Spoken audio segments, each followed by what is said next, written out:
لله رب العالمين بارئ الخلائق أجمعين، والصلاة والسلام على جميع الأنبياء والمرسلين، سيما من سمي في الآفاق بأحمد وفي الأرض بأبي القاسم محمد.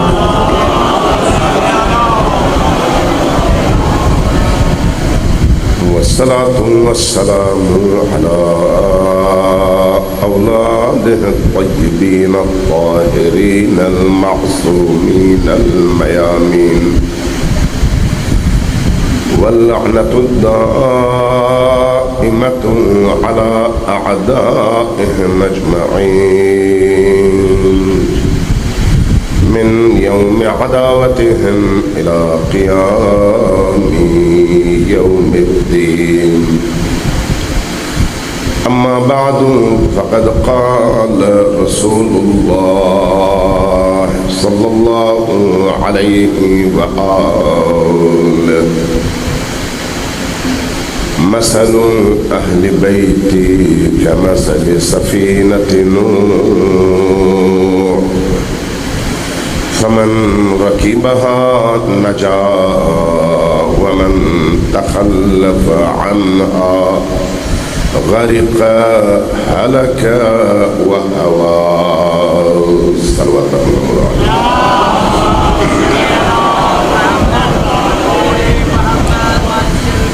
اللہ تبارک و تعالیٰ آپ کی اس عزاداری میں شرکت کو اپنی بارگاہ میں شرف قبولیت عطا فرمائے، آپ کے پرنور چہروں میں مزید نورانیت عطا فرمائے، اور آپ کے دلوں کو حسین ابن علی کا گھر بننا نصیب فرمائے۔ یہ عزاداری اللہ کی طرف سے اس کے خاص بندوں کے لیے ایک بہت بڑا انعام ہے۔ اگرچہ جانیں اہل بیت پیغمبر نے دی، لیکن ان عظیم ترین جانوں پر، ان عظیم ترین ہستیوں پر گریہ کرنے کی سعادت اللہ انہی کو دیتا ہے جن کے دل پاک ہوتے ہیں، اور اگر کسی کا دل پاک ہو اور ان عزاداریوں میں شریک ہو سکے تو یہی عزاداریاں اس انسان کو خدا سے جوڑنے کا سبب بن جاتی ہیں، یہی عزاداری اس کو اللہ کا بندہ بنا دیتی ہے، یہی عزاداری اس کے اندر سے تمام کدورتوں کو صاف کر دیتی ہے، یہی عزاداری اس کو اللہ کا پابند اور اللہ کا عبد بنا دیتی ہے۔ اس لیے یہ عزاداری کیا ہے؟ عزاداری ظلم سے نفرت ہے، عزاداری ظالم سے نفرت ہے، عزاداری ظالم کے ظلم سے نفرت ہے، عزاداری برائیوں سے اجتناب اور دوری کا نام ہے، عزاداری اچھائیوں کو اپنانے کا نام ہے۔ یزید ابن معاویہ کی وہ کون سی چیز تھی جس نے حسین ابن علی کو اس کے خلاف قیام پر مجبور کیا؟ اس کی برائیاں۔ اگر وہ اچھا انسان ہوتا تو امام حسین نہ اٹھتے ہیں، اس کی برائیوں کے خلاف امام حسین اٹھے ہیں۔ تو اس کا مطلب یہ ہے کہ جس نے حسین کا دامن پکڑا وہ برائیوں کے خلاف اٹھے گا، اور جس نے یزید کو پکڑ لیا وہ برائیوں کے ساتھ چلے گا۔ اب انسانی معاشرے کے سامنے دونوں رستے موجود ہیں، اللہ نے دونوں کی نشاندہی کر دی ہے۔ انا ہدیناہ السبیل، ہم نے رستہ دکھا دیا ہے، اما شاکرا و اما کفورا۔ حسین کے رستے پر چلو تو روشنی ہی روشنی، یزید کے رستے پر چلو تو ظلمت اور تاریکی ہی تاریکی، مرضی تمہاری۔ تو اس لیے حسین کے رستے پر چلنے کے لیے حسین کو پہچاننے کی ضرورت ہے۔ اور حسین کو پہچاننے کے لیے عزاداری حسین میں آنے کی ضرورت ہے. عزاداری حسین میں شرکت کیے بغیر حسین کی معرفت ممکن نہیں ہے. حسین ابن علی پر آنسو بہائے بغیر حسین کی معرفت ممکن نہیں ہے. لیکن حسین پر آنسو بہانے کے لیے بھی اندر نور کا ایک ہلکا سا ٹمٹماتا ہوا چراغ جلا ہوا ہونا چاہیے. اگر کسی کے اندر نور روشن نہ ہو، چاہے موم بتی کی روشنی کی مقدار میں ہی، اگر اتنی بھی نہ ہو، چاہے فرض کریں جگنو کے دم سے نکلنے والی روشنی کی مقدار میں بھی، اگر اتنی بھی روشنی ہو اور وہ حسین کی مجلس میں آئے تو اس کا دل اس جگنو کے چراغ سے سورج کی روشنی میں تبدیل ہو جائے گا. اس لیے کہ حسین کی مجلس انسان کو عطا کرتی ہے. حسین کی مجلس ذہنوں کو بدلتی ہے. حسین کی مجلس شعور دیتی ہے. حسین کی مجلس ایمان عطا کرتی ہے. حسین کی مجلس عشق عطا کرتی ہے. حسین کی مجلس مودت کے دائرے میں داخل کرتی ہے. حسین کی مجلس انسان کو ولائی، مولائی اور مولا کا ماننے والا بنا دیتی ہے.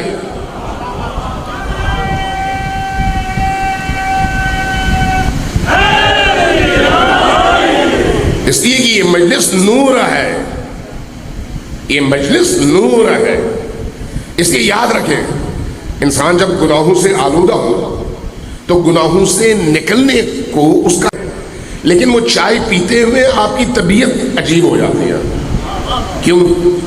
اس لیے کہ آپ کے اندر نجاست کے حوالے سے حساسیت موجود ہے. لیکن دوسرا بندہ، آپ فرض کریں چائنیز لے لیں، فرض کریں بعض اور اقوام لے لیں، ہر غلاظت کھاتے ہیں. کاکروچ کھاتے ہیں، مینڈک کھاتے ہیں، کیڑے مکوڑے کھاتے ہیں. آپ ایک مکھی کے چائے میں گرنے کے بعد وہ چائے پیتے ہوئے آپ کی طبیعت گھبراتی ہے اور وہ سیدھا سیدھا تمام تر کیڑے مکوڑے اور نجاسات نگل لیتے ہیں. وہ بیمار نہیں ہوتے، آپ کی طبیعت خراب ہو جاتی ہے. وجہ کیا ہے؟ چونکہ آپ کے اندر ایک ایمان ہے، یقین ہے، باور ہے. وہ آپ کا ایمان اس چھوٹے سے غلط کام میں بھی آپ کو اندر سے بے چین کر دیتا ہے. اس کے اندر ایمان نہیں آئے، اس لیے وہ ہر غلاظت کھاتا ہے اور ڈکار لیے بغیر مزے لیتا ہے. یہی فرق ہے گناہگار اور غیر گناہگار میں. اگر گناہ کرنے والا مؤمن ہے تو مضطرب ضرور ہوگا.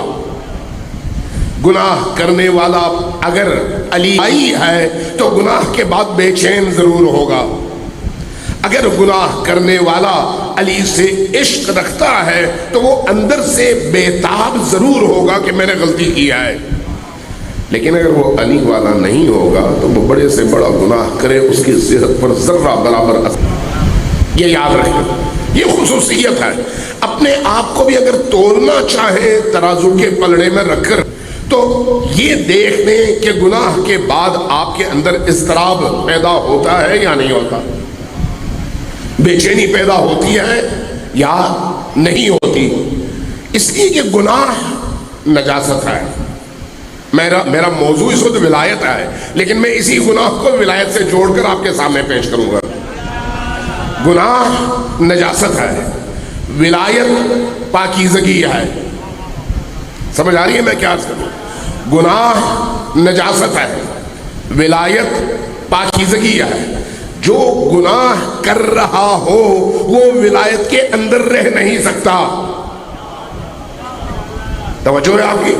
جو گناہ کر رہا ہو، چونکہ گناہ نجاست لے کر آتی ہے، تاریکی لے کر آتی ہے، ولایت پاکیزگی ہے، ولایت نور ہے. اس لیے یہ شخص جب گناہ کر رہا ہو تو اس گناہ ارتکاب اور انجام کے موقع پر وہ مولائی ہو نہیں سکتا. ہاں، جب گناہ کے بعد مضطرب ہو، پریشان ہو، اس کو ندامت ہو، اور اس ندامت کے نتیجے میں وہ رجوع کرے اللہ کی طرف، رسول کی طرف، اہل البیت کی طرف، اپنی پشیمانی کا اظہار کرے اور گریہ کرے، تو اس کے نتیجے میں وہ دوبارہ ولایت میں داخل ہو جاتا ہے۔ ولایت صرف علی ولی اللہ کہنا نہیں ہے، بلکہ علی ولی اللہ کے سانچے میں اترنا ہے۔ اور یہ جو سانچے میں اترنا ہے، اس کے لیے قلب کی پاکیزگی چاہیے۔ جس کے اندر علی کی ولایت ہوگی اس کی روح پاکیزہ ہے، اس کی روح پاکیزہ ہے۔ اس لیے یہ یاد رکھیں، مولائی جس کو ہم کہتے ہیں، جس کے اندر علی کی ولایت ہے، علی کی امامت کا وہ معتقد ہے، علی کی خلافت کا وہ معتقد ہے، علی کے حجت خدا ہونے پر اس کو یقین ہے، تو یہ جو جوہر ہے، یہ جو جوہر ہے یعنی ولایت علی، یہ اس کائنات میں اللہ کی طرف سے سب سے قیمتی سرمایہ ہے، سب سے قیمتی سرمایہ۔ آپ نمازیں پڑھ لیں، نماز قیمتی ہے، لیکن اگر ولایت نہ ہو تو وہی نماز قیمت نہیں رکھتی۔ روزہ رکھ لیں، روزہ بہت قیمتی ہے، لیکن اگر یہ ولایت نہ ہو تو اس روزے کی کوئی قیمت نہیں ہے۔ حج کر لیں، حج بہت قیمتی ہے، لیکن اگر یہ ولایت نہ ہو تو اس حج کی کوئی قیمت نہیں ہے۔ اس لیے کہ ولایت علی کا مطلب اللہ کی اطاعت ہے۔ عبادت اور اطاعت دو الگ الگ چیزیں ہیں، عبادت اور اطاعت دو الگ الگ چیزیں ہیں۔ آپ خود کہتے ہیں کہ جب کوئی شخص بت کے آگے جھکتا ہے تو وہ بت کی عبادت کرتا ہے، ایسا ہی ہے۔ عبادت کافر بھی کرتا ہے، عبادت منافق بھی کرتا ہے، عبادت کسی بھی دین کا ماننے والا ہو، یہودی ہو، عیسائی ہو، نصرانی ہو، سکھ ہو، ہندو ہو، کرتا ہے۔ عبادت چونکہ ضمیر کی آواز ہے، انسان کے اندر یہ بھوک موجود ہے، جس طرح سے کھانا، جس طرح سے پینا، کھانا کھانے اور پانی پینے میں کافر اور مسلمان میں فرق تو نہیں ہے، مسلم اور غیر مسلم میں فرق تو نہیں ہے، مومن اور منافق میں فرق تو نہیں ہے۔ کیوں نہیں ہے؟ اس لیے کہ وہ فطرت کی آواز ہے۔ اسی طرح سے عبادت بھی سب میں ہے، اس لیے کہ وہ فطرت کی آواز ہے۔ جو فطرت کا باغی ہوتا ہے خودکشی کرتا ہے، اس کو زندگی پھر بے مقصد لگتی ہے، لیکن جو فطرت کے ساتھ زندگی گزار رہا ہو اس کو عبودیت کی طرف جانا ہوتا ہے، عبادت کرنی ہوتی ہے۔ ہاں، غلطی وہ کرتا ہے معبود کی شناخت میں، معبود کی شناخت میں غلطی کرتا ہے، اور اصل معبود کی جگہ نقلی معبود کو اپنا معبود بنا لیتا ہے اور اس کے سامنے سجدہ کرتا ہے۔ اس لیے عبادت قیمتی ضرور ہے، کب؟ جب اللہ کی اطاعت کے ساتھ ہو۔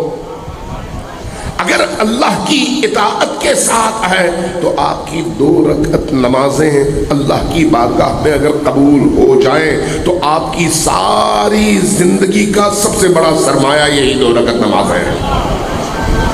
لیکن اگر اللہ کی اطاعت کے ساتھ نہ ہو، ولی اللہ کی اطاعت کا ایک محور کا نام ہے۔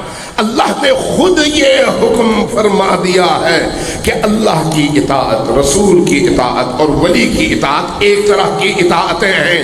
اس لیے اللہ کی اطاعت کا مطلب رسول کی اطاعت ہے، رسول کی اطاعت کا مطلب ولی کی اطاعت ہے۔ ولی کی اطاعت یعنی اللہ کی اطاعت۔ اگر ولی کی اطاعت سے نکل جاؤ تو گویا تم 100 سال، 1000 سال، 10,000 سال، 1,00,000 سال اللہ کی اطاعت کا دم بھرتے رہو، سجدے کرتے رہو، تمہاری وہ ساری عبادتیں اس لیے کسی کام کی نہیں ہیں کہ اللہ نے جس ولی کی اطاعت کا حکم دیا تھا اس کی تم نے اطاعت نہیں کی۔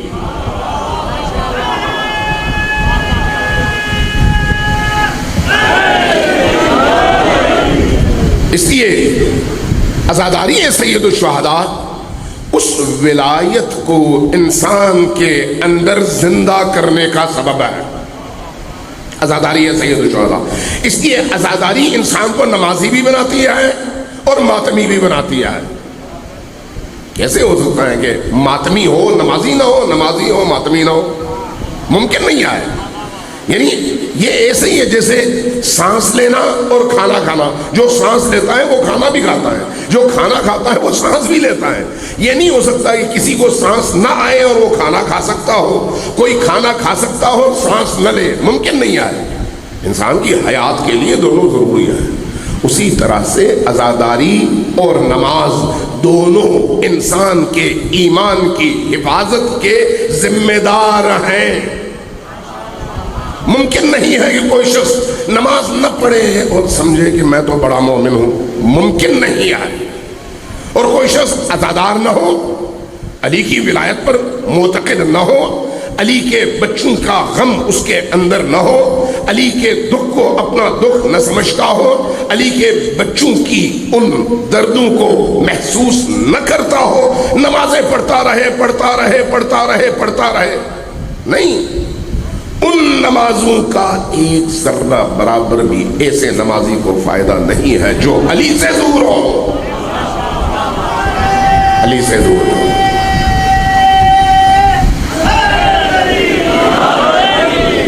ایک دفعہ ذرا اونچی آواز سے صلوات بھیجیے میرے محمد والے.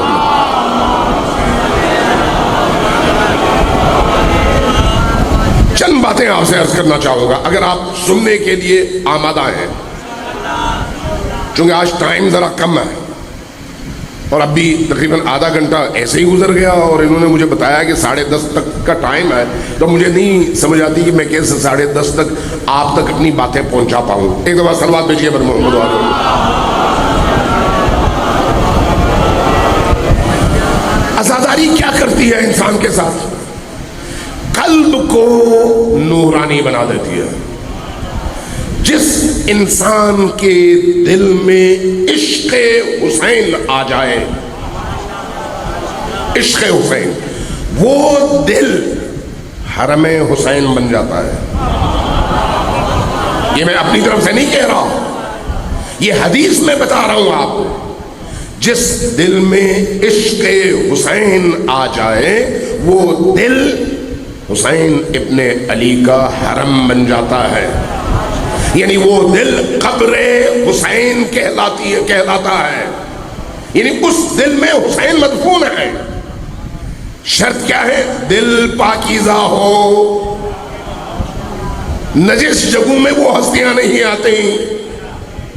کس چیز سے پاکیزہ ہو؟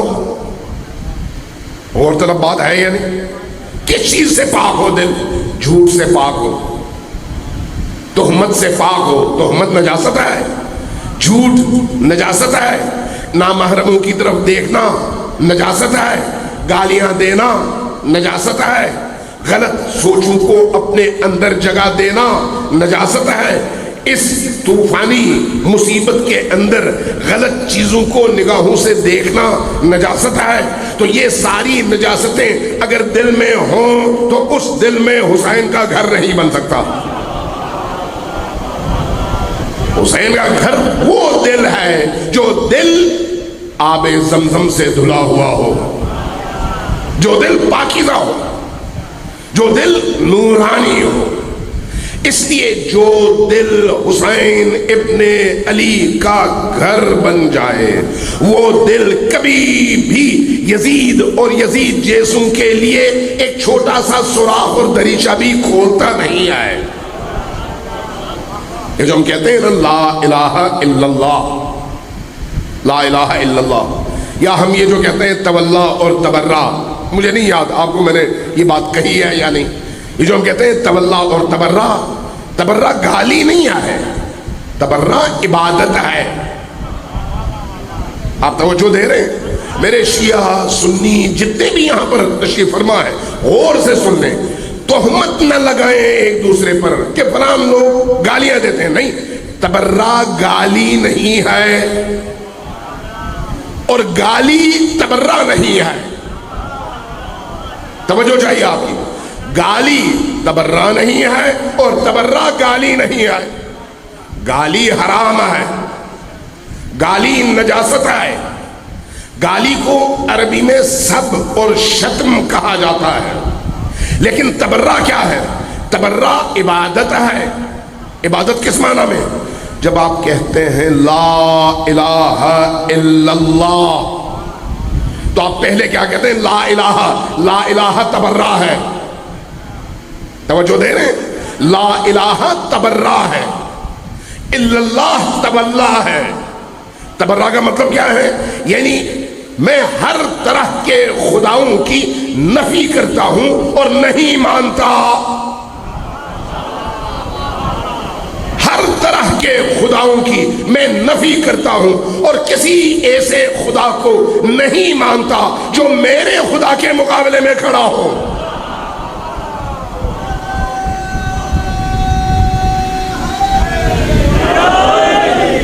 اسی طرح سے جس طرح سے آپ کہتے ہیں کہ اللہ کی وحدانیت کے اقرار کے لیے لا الہ پہلے ہے، الا اللہ بعد میں ہے، الا اللہ بعد میں ہے۔ یہ یاد رکھیں، اللہ کو ماننا پہلے نہیں آئے، اللہ کے مقابلے میں کھڑے خداؤں کا انکار پہلے ہے۔ اس کا کیا مطلب ہے؟ پہلے گھر کو پاک کرو، اس کے بعد اللہ کو دعوت دو۔ توجہ دی آپ نے؟ پہلے گھر کو پاک کرو، پہلے دل کو پاک کرو، پاک کرنے کے بعد اللہ کو دعوت دو۔ پاک کرنے کے لیے اللہ کے دشمنوں کو دلوں سے نکالنا پڑے گا، یہ تبرہ ہے۔ اللہ کے دشمنوں کو دل سے نکالنا تبرہ ہے، اللہ کے رسول کے دشمنوں کو دل سے نکالنا تبرہ ہے، اللہ کے ولی کے دشمنوں کو دل سے نکالنا تبرہ ہے، اہل البیت کے مخالفین اور دشمنوں کو دل سے نکالنا تبرہ ہے۔ مجھے بتاؤ کوئی مسلمان ایسا ہے جو اس کا قائل نہ ہو؟ کوئی مسلمان، بریلوی ہو، دیوبندی ہو، اہل حدیث ہو، کچھ اور ہو، مجھے دنیا میں کوئی ایک مسلمان تلاش کر کے بتا دو جو یہ کہے کہ اللہ کے رسول اور رسول کی آل سے دشمنی رکھنے والے کو دل سے اگر نکالنا ممکن نہ ہو تو وہ شخص مسلمان بھی رہے؟ مسلمان نہیں رہتا۔ ہر مسلمان اس بات کا قائل ہے۔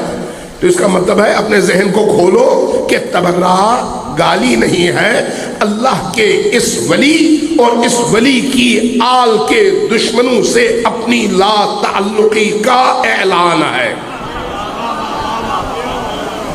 عزاداری کیا ہے؟ عزاداری کیا ہے؟ عزاداری اسی مقصد کے لیے برپا کیا ہوا اجتماع ہے۔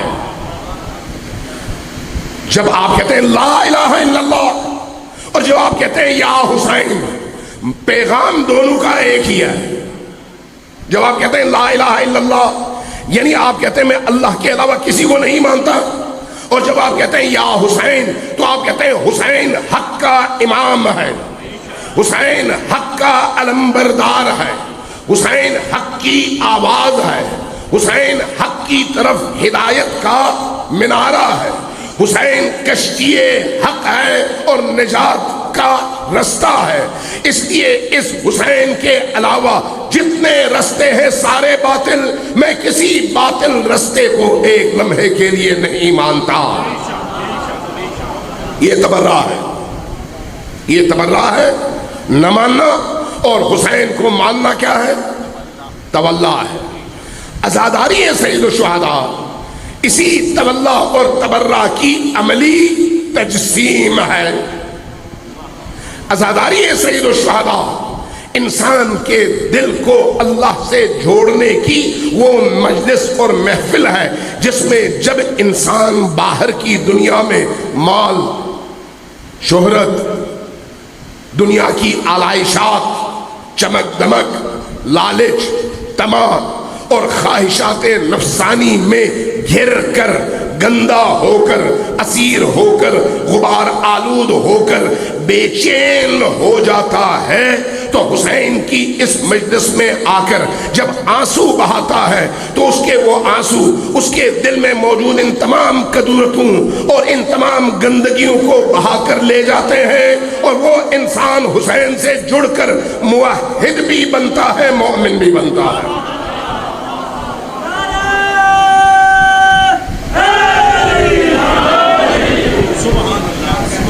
اس لیے یاد رکھیں کہ عزاداری سید الشہداء ہماری زندگی کا نام ہے. جو ہم کہتے ہیں نا عزاداری، آپ عام طور پر فقہی اعتبار سے یعنی قانون شریعت، قانون خدا کے اعتبار سے دیکھیں تو کوئی فقیہ، کوئی مجتہد، کوئی امام آپ کو یہ کہتے ہوئے نظر نہیں آئیں گے کہ اب عزاداری فرض ہے. سب کہیں گے مستحب ہے، جبکہ اس کے مقابلے میں نماز کے بارے میں سب کہیں گے فرض ہے، روزے کے بارے میں سب کہیں گے فرض ہے، زکوٰۃ کے بارے میں سب کہیں گے فرض ہے، خمس کے بارے میں سب کہیں گے فرض ہے، حج کے بارے میں سب کہیں گے فرض ہے. لیکن اس مستحب عبادت میں خون حسین کی وجہ سے وہ تاثیر پیدا ہو چکی ہے کہ اللہ کے جتنے فرائض ہیں ان فرائض کو تب تک حیات اور زندگی نہیں ملتی جب تک آپ اس مستحب عمل کو انجام نہیں دیتے.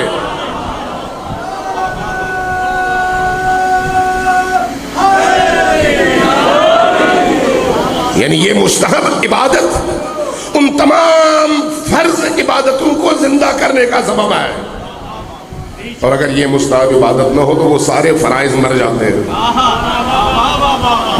ان کی کوئی حیثیت باقی نہیں رہتی. چونکہ یہ وہ عبادت ہے جو ولی کی ولایت میں داخلے کا دروازہ ہے. یہ کیسے ہو سکتا ہے کہ کوئی شخص ولی کی ولایت میں داخل ہو لیکن ولی کے درد کو نہ سمجھ سکے؟ یہ کیسی ولایت ہے؟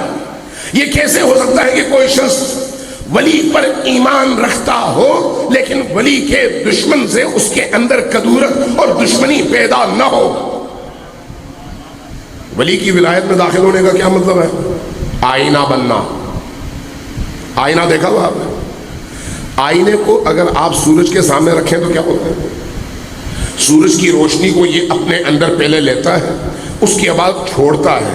گویا جو اس نے لیا ہے وہ سورج کی روشنی ہے، جو دے رہا ہے حقیقت میں سورج کی روشنی ہے. لیکن اس وقت اسی سورج کی روشنی کا رخ جب آپ تاریکی کی طرف کرتے ہیں تو اس سورج سے لے کر اس تاریک دنیا کو روشن کرنے کا ذریعہ یہ آئینہ بنا ہے.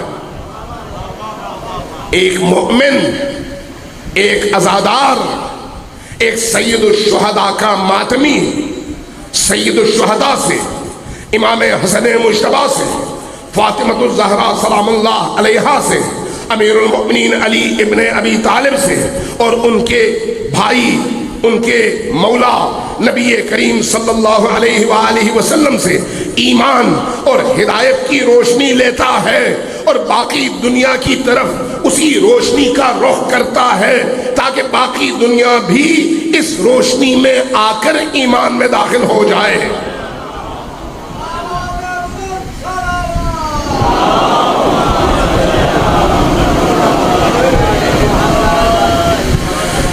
اس لیے عزاداری سید الشہداء کی قدر و قیمت جانے، قدر و قیمت جانے. میں نے پہلے عرض کیا تھا، میں نے سوال پوچھا تھا کہ اگر کوئی شخص گناہگار ہو تو وہ اندر جب فیل کرتا ہے کہ میں غلط کام کیا میں نے، تو اس کے سامنے رستہ کیا ہے؟ توبہ. توبہ ہے. توبہ کے علاوہ بھی کوئی رستہ ہے؟ نہیں ہے. لیکن عزاداری سید الشہداء میں جب آ کر انسان روتا ہے، دو اقوال میں آپ کے سامنے بیان کروں.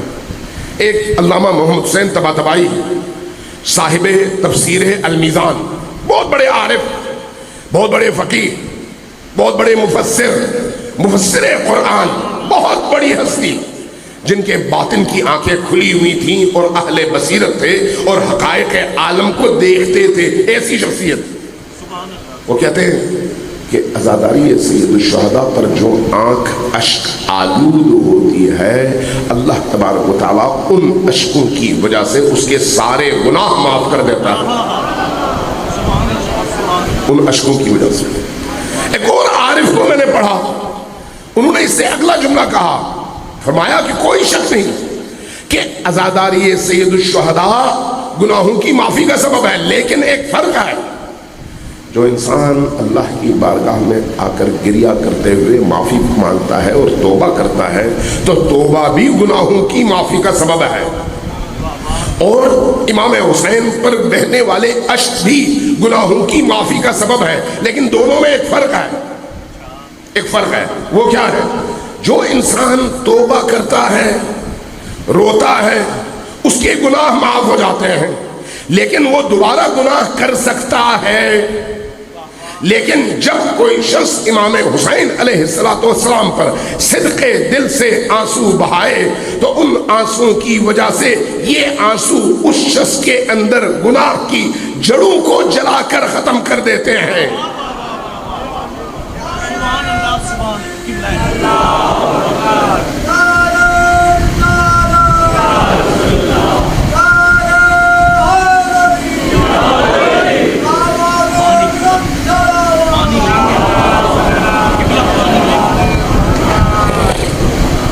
ذرا اونچی آواز سے صلوات بھیجیں، جتنی آپ کی تعداد ہے۔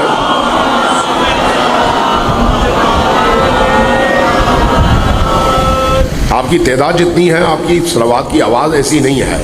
اس کی ایک چیز،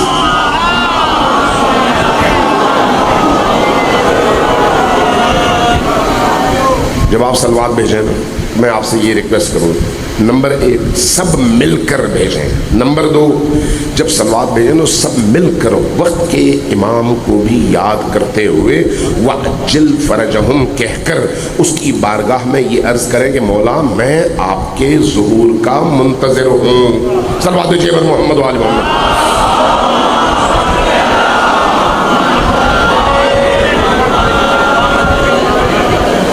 عزیزان گرامی، حسین ابن علی رحمت خدا کا وہ دروازہ ہے کہ اس سے بڑا دروازہ اور کوئی نہیں ہے۔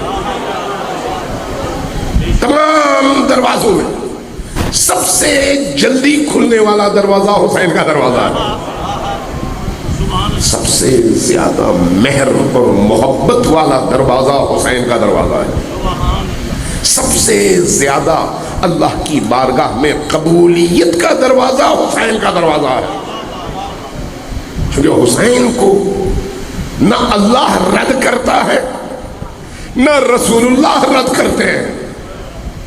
اللہ بھی کہتا ہے جو میرا حسین چاہے، اس لیے کہ حسین نے اپنا سب کچھ اللہ کے قدموں پہ اللہ کی بارگاہ میں وارنے کے بعد یہ بتایا ہے کہ خدایا میرا تیرے علاوہ کچھ نہیں ہے، اور اللہ نے بھی اس لیے حسین کی رضا کو اپنی رضا قرار دے کر یہ فرما کر کہ یا ایتھا النفس المطمئنہ ارجعی الی ربک راضیۃ مرضیہ، اے میرے حسین میری طرف لوٹ آ، میں تجھ سے راضی تو مجھ سے راضی۔ اس لیے جس سے اللہ راضی اس کا نام حسین ہے۔ اب اگر حسین ہم میں سے کسی سے راضی ہو جائے تو اللہ بھی اس سے راضی ہو جاتا ہے۔ اس لیے سب سے بڑا رحمت کا دروازہ حسین ابن علی کا دروازہ ہے۔ اب دیکھیے امام حسین کا چونکہ ٹائم کم ہے، میں تفصیلی طور پر اپنے موضوع کے حوالے سے بڑی ڈیٹیل میں بات نہیں کر سکتا، اگر کبھی اللہ نے توفیق دی تو پھر انشاءاللہ بات ہوگی آپ سے۔ مجھے یہ بتائیں، آپ ہمیشہ کہتے ہیں نا یا لیتنا کننا معکم فنفوز یا فافوز فوزا عظیما، کہتے ہیں نا، کیا مطلب ہے اس کا؟ اے کاش میں کربلا میں ہوتا، یا لیتنا، یا لیتنی، یا ہم یا میں دونوں، کاش میں ہوتا، فافوز اس فوز عظیم تک پہنچتا، افوز فوزا عظیما، کب؟ آپ کے قدموں میں جاننے کا۔ یہ ہم کب کیوں کہتے ہیں؟ اس لیے کہ ہمارے کانوں میں ایک آواز پہنچائی گئی ہے کہ حسین ابن علی نے فرمایا اور زندگی کے آخری لمحوں میں فرمایا کیا؟ حل من ناصر ینصرنا، یہ حل من ناصر ینصرنا کیا 61 ہجری میں حسین نے فرمایا تھا؟ آج نہیں ہے؟ آج ہے یا نہیں ہے؟ اگر حسین آج ہے تو حل من ناصر کی ندا بھی آج ہے۔ اگر کوئی یہ کہے کہ نہیں حسین نہیں ہے تو پھر یہ سمجھے کہ 61 ہجری کی آواز ہے. اگر حسین آج بھی اس عالم امکان کے وجود میں دھڑکن کا نام ہے تو پھر حسین کی ندا بھی عالم اسلام میں گونج رہی ہے, عالم انسانیت میں گونج رہی ہے. امام حسین نے مدد کیوں مانگی؟ کیوں مانگی؟ میں ڈیٹیل میں نہیں جاتا, بہت مختصر کر رہا ہوں. امام حسین نے مدد کیوں مانگی؟ میں اس کا ایک بیک گراؤنڈ ہے انبیاء کے حوالے سے, میں اس تفصیل میں نہیں جاتا. آپ نے عاشور کا دن دیکھا کہ امام حسین علیہ السلام نے اپنے 72 ساتھیوں سمیت ایک ایک کر کے جان لی. اور یہ جو ندا ہے یہ تب کی ہے جب سارے دوست, سارے ساتھی, سارے اصحاب, سارے بچے, سارے بھائی, سارے جوان قربان ہو گئے. یہ تب کی آواز ہے. ایسا ہے یا نہیں؟ امام حسین نے جب اکیلے رہ گئے تو یہ آواز کیوں گئی؟ کیوں گئی؟ اب ذرا پیچھے جائیے. ایک رات پہلے 10 محرم کی شب میں انہی خیموں میں اپنے ان تمام 72 ساتھیوں کو جمع کیا, ان سے خطاب کیا. خطاب میں فرمایا کہ یزید ابن معاویہ کو تمہاری بیعت کی ضرورت نہیں ہے, میری بیعت کی ضرورت ہے. اس لیے وہ اگر مجھ سے بیعت لے لے تو اس کا مسئلہ ختم ہے. یہی وجہ ہے کہ وہ میرا سر کاٹنا چاہ رہا ہے, چونکہ مجھ سے بیعت نہیں لے سکتا. تمہاری جو بیعت ہے اس کی کوئی قیمت نہیں ہے, اس لیے اب تم میرے ساتھ تو ہو, لیکن میں تمہیں اجازت دیتا ہوں کہ تم لوگ جاؤ آزاد. میں تم سے بیعت اٹھا لی, اب میری طرف سے تمہیں معافی ہے, گھر چلے جاؤ. قیامت میں اللہ بھی تم سے نہیں پوچھے گا کہ حسین کو اکیلے کیوں چھوڑا. کیوں؟ اس لیے کہ تم نے اکیلے نہیں چھوڑا, آخری وقت تک میرے ساتھ رہے. میں نے تمہیں اجازت دی ہے کہ تم لوگ جاؤ, میں نے اجازت دی. لیکن آپ سب جانتے ہیں انہوں نے کیا کہا, مولا ہم آپ کو چھوڑ کر نہیں جا سکتے. بعض اصحاب نے کہا کہ مولا یہ ہماری نیام سے نکلی ہوئی تلوار, ننگی تلوار, آپ کہیں ہم اپنی گردن اڑا کر سر آپ کے سامنے پیش کر دیں.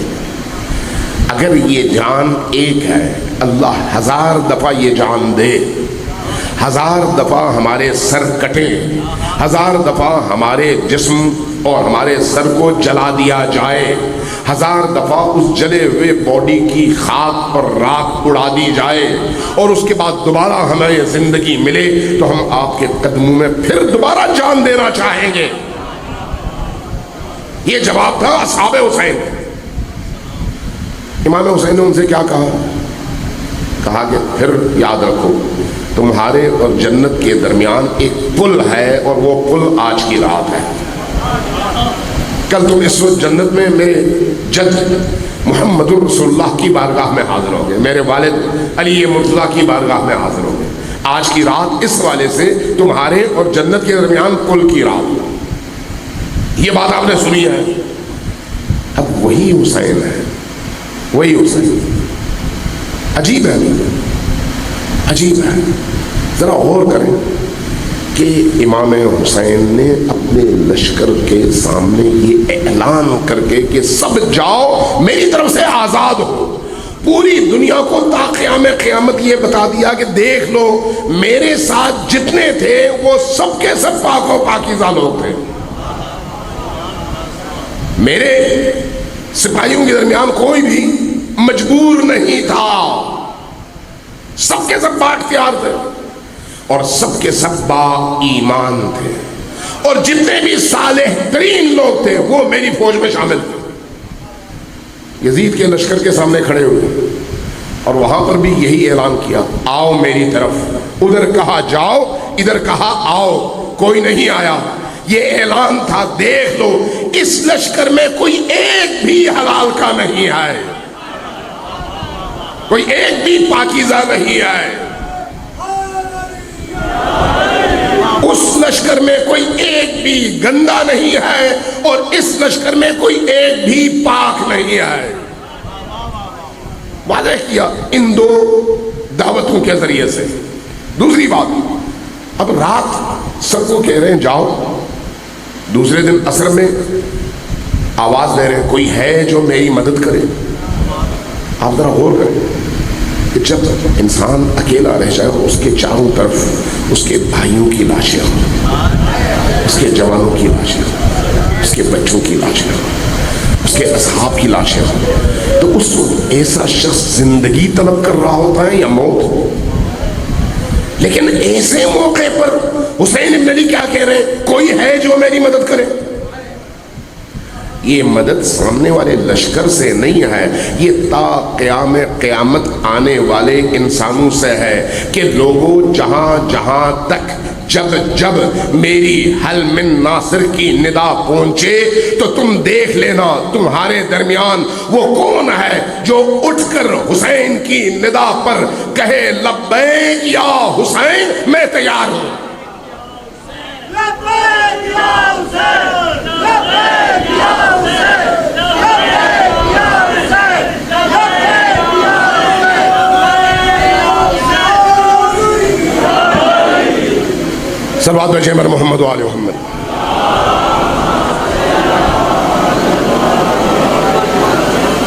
تو یہ امام حسین علیہ السلام کی طرف سے اعلان ہے. تو آج بھی یہ یاد رکھیں، یہ جو آپ جتنے بھی جوان یہاں پر موجود ہیں، جتنے بھی جوان، جتنے بھی نورانی چہرے یہاں پر موجود ہیں، اگر حسین کی اس ندا پر لبیک کہہ رہے ہیں تو اپنے آپ کو حسین کی ولایت کے دائرے میں داخل کر لیں تاکہ آپ کا پورا وجود نورانی ہو جائے، پورا وجود. عزیزان من، تب کسی نے لبیک نہیں کہا، نہیں کہا، تب کسی نے لبیک نہیں کہا. امام حسین علیہ السلام میدان کربلا میں تڑپتے رہے. عجیب کیفیت ہے، عجیب.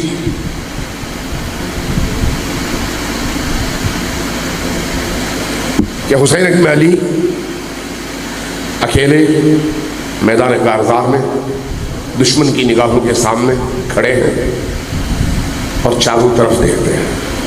ایک آواز اٹھتی ہے، این العباس، عباس کہاں ہے؟ این علی الاکبر، میرا بیٹا علی اکبر. این القاسم، میرا قاسم کہاں ہے؟ این حبیب، حبیب تم کہاں ہو؟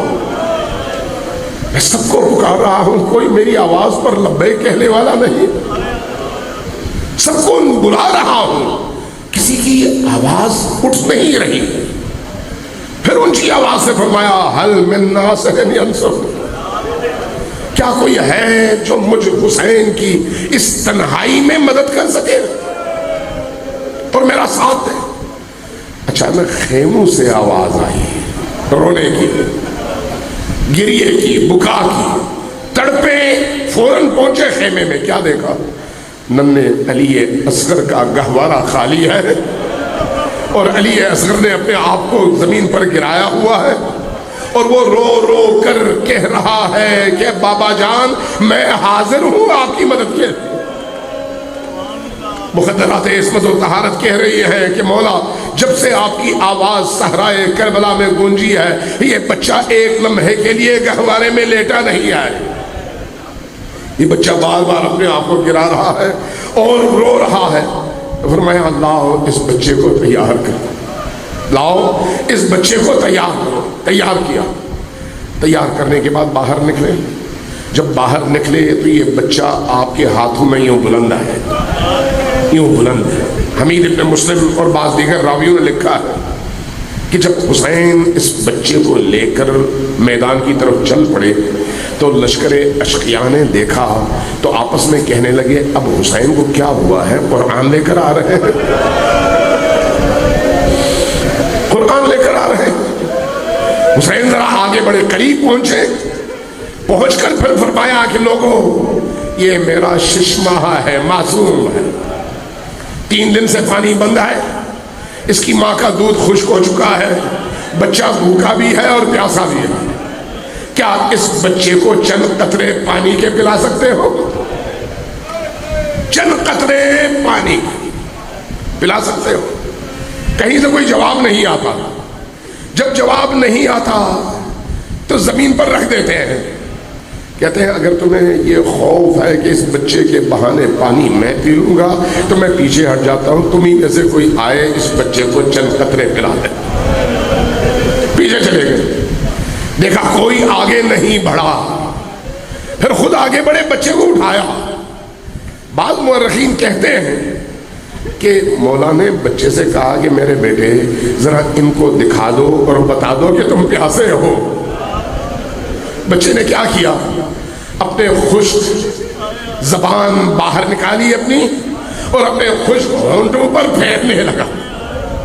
جب یہ منظر لشکر اشقیاء نے دیکھا تو کوہرام مچا, اور پھر کسی نے کہا پانی دینا چاہیے, کسی نے کہا نہیں کام تمام کر دو. عمر ابن سعد نے حرملہ کو حکم دیا کہ حرملہ اب تمہاری باری ہے, تم اپنا جوہر دکھاؤ. حرملہ نے کیا کیا, کربلا میں 3 طرح کے تیر استعمال ہوئے. سنگل تیر جس کا ایک پھل ہے, ڈبل تیر جس میں تیر ایک ہے آگے پھل 2 ہیں, اور پھر ایک ٹرپل تیر 3 آگے پھل ہیں اور پیچھے تیر ایک ہی ہے. اور یہ جو 3 پھلوں والا تیر ہے نا, ہمیشہ جنگ میں اس کے خلاف استعمال ہوتا جو سب سے بڑا بہادر اور جری جنگجو ہوتا. اب حرملہ نے جو تیر کمان پر چڑھایا ہے, یہ کون سا تیر ہے؟ یہ 3 پھلوں والا تیر ہے. 3 پھلوں والا یہ تیر کمان پہ چڑھا اور نشانہ حلقے اصغر بنا. ایک دفعہ یہ تیر سنسناتا ہوا آیا, لیکن ایک کوہرام میدان کربلا میں مچ گیا. کب؟ جب یہ دیکھا کہ اس تیر نے آ کر علی اصغر کے ایک کان سے دوسرے کان تک ساری گردن کاٹ دی, اور یہ بچہ ایک دفعہ فضا میں اچھل گیا. اور جب واپس آیا تو حسین کی گود میں تھا, اور کان سے دوسرے کان تک سارا گلا کٹ چکا تھا. حسین کا جسم زخمی ہو رہا تھا, خون رس رہا تھا. حسین ابن علی نے یہ خون اٹھایا اور آسمان کی طرف پھینکا. تاریخ کہتی ہے وہ خون واپس نہیں آیا. اب تاریخ کہتی ہے, بعض لوگوں نے لکھا ہے کہ ہم نے ایسا عجیب منظر دیکھا کہ دل جل کر راکھ ہونے لگا. ہم نے کیا دیکھا؟ کہا ہم نے دیکھا تھا کہ سمندر اور دریاؤں کے کنارے جب مچھلیاں پکڑی جاتی ہیں تو مچھلی کو جب پانی سے نکالا جاتا ہے اور خشکی میں پھینکا جاتا ہے تو مچھلی پہلے تڑپتی ہے, اچھلتی ہے, گرتی ہے, اچھلتی ہے, گرتی ہے. جب اس کا جسم بالکل اچھل گر کر ناتواں ہو جاتا ہے اور جسم سے جان نکل جاتی ہے تو پھر جسم تو حرکت نہیں کرتی, لیکن اب مچھلی کا منہ کبھی کھلتا ہے اور کبھی بند ہوتا ہے.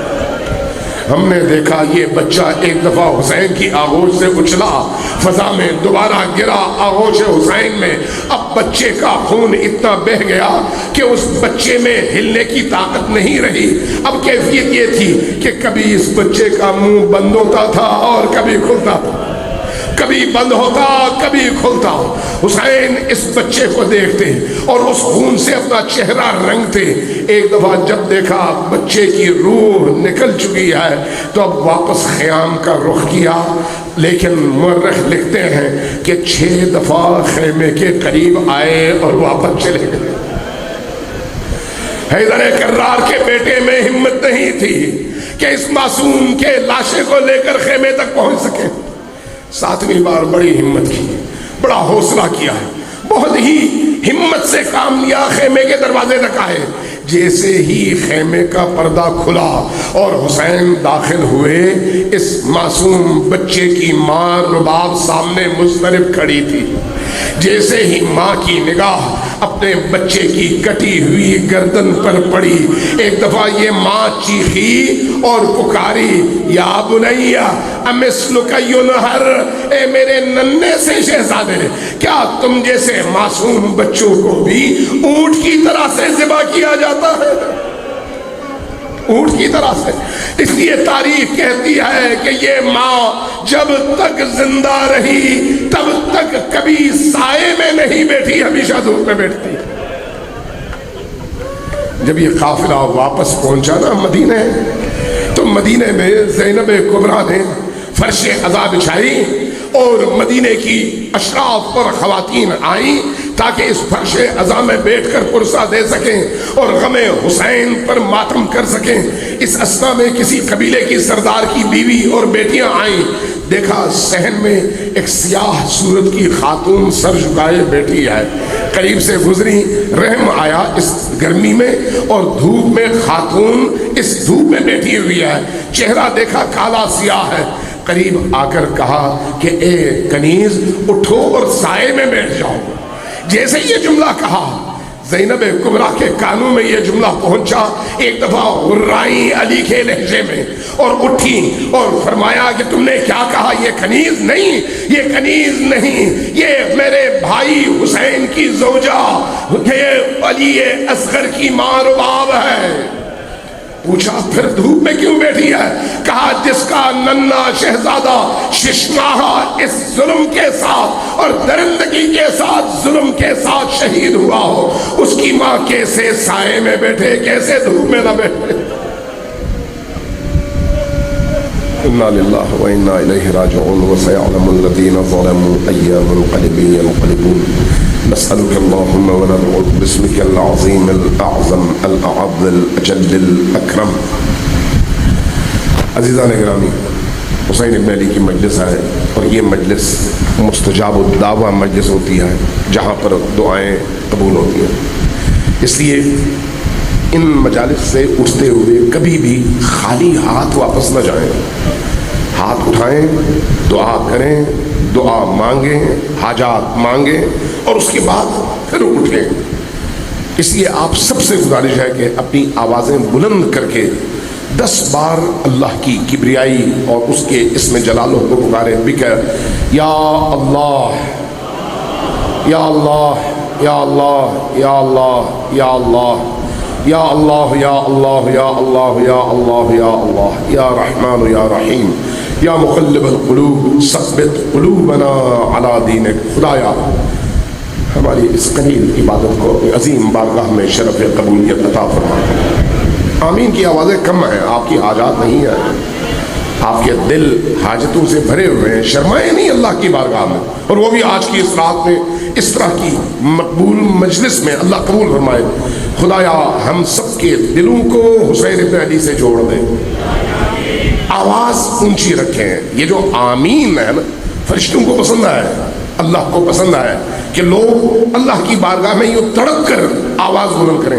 خدایا ہمارے دلوں کو حسین کی نورانیت سے منور فرما، بارگاہ ہمارے قلوب کو کربلا سے جوڑ دے، بارگاہ ہمارے دلوں میں کربلا کو زندہ فرما، ہمارے دلوں کو حرم حسینی قرار دے، بارگاہ ہمیں گناہوں سے بچنا نصیب فرما، فرائض پر عمل کرنا نصیب فرما، عبادات کی لذتوں سے آشنا فرما، گناہوں سے ہمیں ہمیشہ دوری کی توفیق عطا فرما، بارگاہ مرنے سے پہلے حسین کی شفاعت نصیب فرما، بارگاہ مرنے سے پہلے علی کا دیدار نصیب فرما، مرنے کے بعد قبر میں حسین کی زیارت نصیب فرما، قبر میں حسین کی شفاعت نصیب فرما، برزخ میں حسین کی شفاعت نصیب فرما، محشر میں بی بی دو عالم کی شفاعت نصیب فرما، بہشت میں اہل البیت کا سایہ نصیب فرما، بارگاہ امام زمان کے ظہور میں تاجیل فرما، ہمیں ان کے اعوان و انصار میں شمار فرما،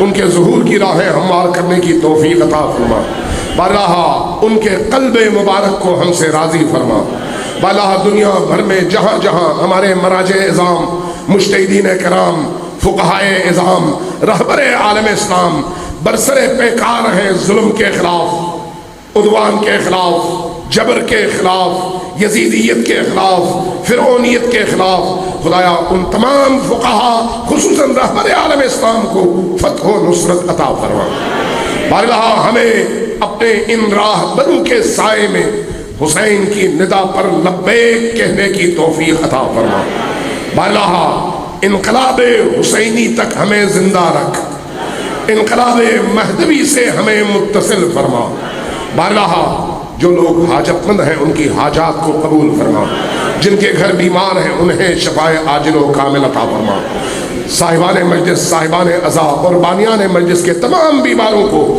شفائے عاجل اور کامل نصیب فرما، ان کی حاجات کو قبول فرما، ان کی عزاداریوں کو قبول فرما، زہرائے اطہر کو ان سے راضی فرما۔ بارگاہ جتنے بھی حاجت مند ہیں ان تمام کی حاجات کو قبول فرما، جو لوگ بے اولاد ہیں انہیں اولاد صالح اور سالم نصیب فرما، جن گھروں میں بیمار ہیں ان تمام بیماروں کو شفائے عاجل و کامل نصیب فرما، جو لوگ پریشان حال ہیں، غربت کا شکار ہیں، تنگ دستی کا شکار ہیں، خدایا تجھے علی اصغر کا واسطہ ان سب کو مالی توانگری اور وسعت رزق عطا فرما۔ بارگاہ ہمارے بچوں کو شجاعت علی اکبر عطا فرما، ہماری بہنوں کو، ماؤں کو زینبی جرأت عطا فرما، ہماری خواتین کو حضرت زہرا سلام اللہ علیہا کا پردہ اور ان کے کردار کو فالو کرنا نصیب فرما۔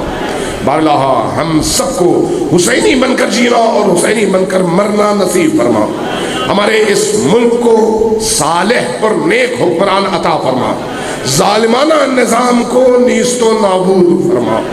بارگاہ علی کے شیعوں کی حفاظت فرما، علی کے ماننے والوں کی حفاظت فرما، علی کے منکرین پر اپنا عذاب نازل فرما۔ بارگاہ ہمیں اہل البیت کا مدافع بننا